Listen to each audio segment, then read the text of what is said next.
পঞ্চায়েত পরীক্ষার প্রশ্নপত্রের প্যাটার্ন কিন্তু পরিবর্তন হচ্ছে। সেই নতুন প্যাটার্নের উপর নির্ভর করে বা নতুন ট্রেন্ডের উপর নির্ভর করে আমি আজকে আপনাদের সামনে 20টি এমন প্রশ্ন আলোচনা করব। সেই প্রশ্নগুলি আপনারা যদি একবার দেখে নেন বা ফলো করে নেন, তা আশা রাখি পরীক্ষায় আপনারা 100% সেই প্রশ্নগুলি দেখতে পাবেন। চলেন তাহলে সময় না নষ্ট করে আমরা প্রশ্নগুলি আলোচনা করে নিই। চলো তাহলে আমরা জিকেগুলো নিয়ে আলোচনা করে নিচ্ছি। তো প্রথম প্রশ্নটি রয়েছে বাংলা ব্যাকরণ থেকে। অধিকার শব্দের বিপরীত শব্দ কি? অধিকার শব্দের বিপরীত শব্দ হলো কর্তব্য, বা অধিকার শব্দের বিপরীত শব্দ কর্তব্য। দ্বিতীয় প্রশ্নটি হলো ভারতের সংবিধানে মোট কয়টি মৌলিক কর্তব্য রয়েছে? যে আমরা যে কর্তব্য আমরা যে দৈনন্দিন জীবনে যে কর্তব্যগুলোর উপর নির্ভর করে আমরা নিজেদের জীবনযাপন করছি, যে আমরা যে দেশের বাসিন্দা, আমরা যে দেশে থাকছি, সেই দেশের মধ্যে তো আমাদের কিছু কর্তব্য রয়েছে। সেই কর্তব্যগুলি হলো সেই সংবিধানের মধ্যে আলোচনা করা বা উল্লেখ করা রয়েছে। তো আমাদের 11টি মৌলিক কর্তব্য রয়েছে। তো ইতিহাস থেকে বাংলার শেষ স্বাধীন নবাব কে ছিলেন? বাংলার শেষ স্বাধীন নবাব ছিলেন সিরাজউদ্দৌলা। চতুর্থ প্রশ্নটি পশ্চিমবঙ্গের দীর্ঘতম নদী কোনটি? পশ্চিমবঙ্গের দীর্ঘতম নদী গঙ্গা। যে নদীটি গঙ্গা নদী ভারতের মধ্যে আছে বলে সেটি গঙ্গা, বাংলাদেশে গিয়ে সেটা আলাদা নাম হয়েছে। পঞ্চম প্রশ্নটি কারেন্ট অ্যাফেয়ার্স থেকে। বর্তমানে ভারতের রাষ্ট্রপতি কে?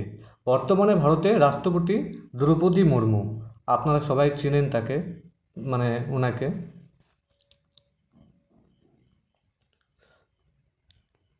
এবার দ্বিতীয় ধাপের প্রথম প্রশ্নটি হলো সমৃদ্ধি শব্দের সমার্থক শব্দ কোনটি? সমৃদ্ধি শব্দের সমার্থক শব্দ হলো সচ্ছলতা। সচ্ছলতা মানে নিজে থেকে চলা বা নিজে, বা সমৃদ্ধি বৃদ্ধি ঘটে না, সচ্ছল হয়েছে, বলে না আমি এখন সচল না, বা তুমি সচল হয়েছো এখন এই মুহূর্তে, তো এটাকেই সচ্ছলতা বলে। দ্বিতীয় প্রশ্নটি হলো সাধারণ জ্ঞান থেকে। ভারতের জাতীয় খেলা কোনটি? ভারতের জাতীয় খেলা হকি। এই সকল প্রশ্ন সহজ মনে হলেও কিন্তু খুব গুরুত্বপূর্ণ প্রশ্ন। তৃতীয় প্রশ্নটি হলো পাল বংশের প্রতিষ্ঠাতা কে? পাল বংশের প্রতিষ্ঠাতা ছিলেন গোপাল। চতুর্থ প্রশ্ন পশ্চিমবঙ্গের সর্বোচ্চ শৃঙ্গের নাম কি? পশ্চিমবঙ্গের সর্বোচ্চ শৃঙ্গের নাম সন্দাকফু। পশ্চিমবঙ্গের সর্বোচ্চ শৃঙ্গের নাম সন্দাকফু। এটা খুব গুরুত্বপূর্ণ প্রশ্ন। এবার কারেন্ট অ্যাফেয়ার্স থেকে 2024 সালে অনুষ্ঠিত প্যারিস অলিম্পিকে ভারতের মোট কয়টি পদক জিতেছিলেন? 2024 সালে প্যারিস অলিম্পিকে ভারত মোট 6টি পদক জিতেছিলেন।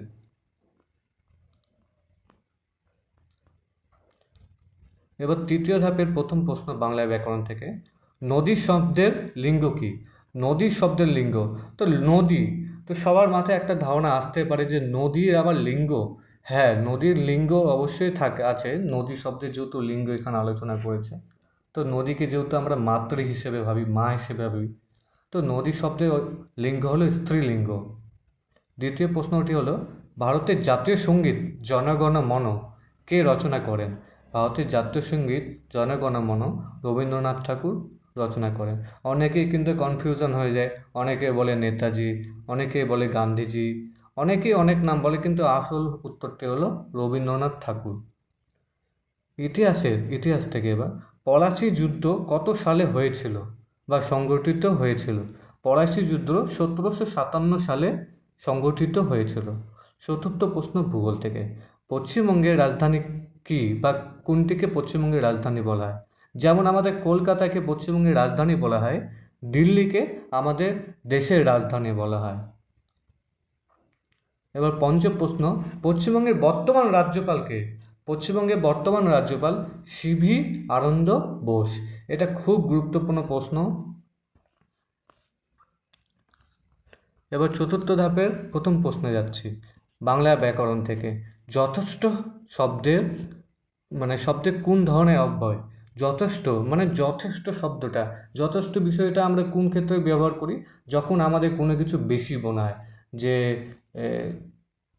মিনিমাম ধরে নাও যে তোমাকে যদি কেউ বলে যে তোমার বাড়ি এখান থেকে 5 কিলোমিটার, বললাম যে 5 কিলোমিটার, বা এই ক্ষেত্রে না, অন্যভাবেও যদি বলা হয় তোমাকে যে তোমাকে 500 টাকা দিচ্ছি, ঠিক আছে তো, হ্যাঁ তুমি তখন বলো অবশ্যই যে যথেষ্ট আছে এটা, মানে যথেষ্ট মানে পরিমাণ বোঝায় কিন্তু একটা, যে এটাই তোমার পরিমাণ সীমিত একটা।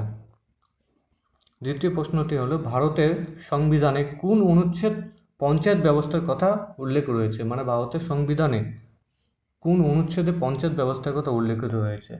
273 নাম্বার, না 243 নাম্বার অনুচ্ছেদ, 243 নাম্বারে ভারতের সংবিধানে পঞ্চায়েত ব্যবস্থার কথা উল্লেখ রয়েছে। ইতিহাস থেকে 1793 সালে চিরস্থায়ী বন্দোবস্ত কে পরিবর্তন করে? 1793 সালে চিরস্থায়ী বন্দোবস্ত লর্ড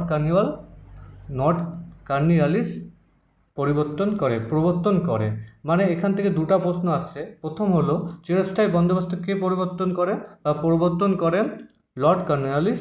দ্বিতীয়টি হলো চিরস্থায়ী বন্দোবস্ত কত সালে পাস হয়? সেটা হলো 1793 সালে।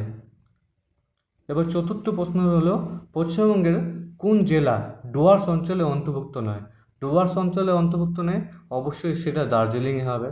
এবার পঞ্চম প্রশ্নটি হলো মানুষের রক্তে লোহিত কণিকার গড় আয়ু কতদিন?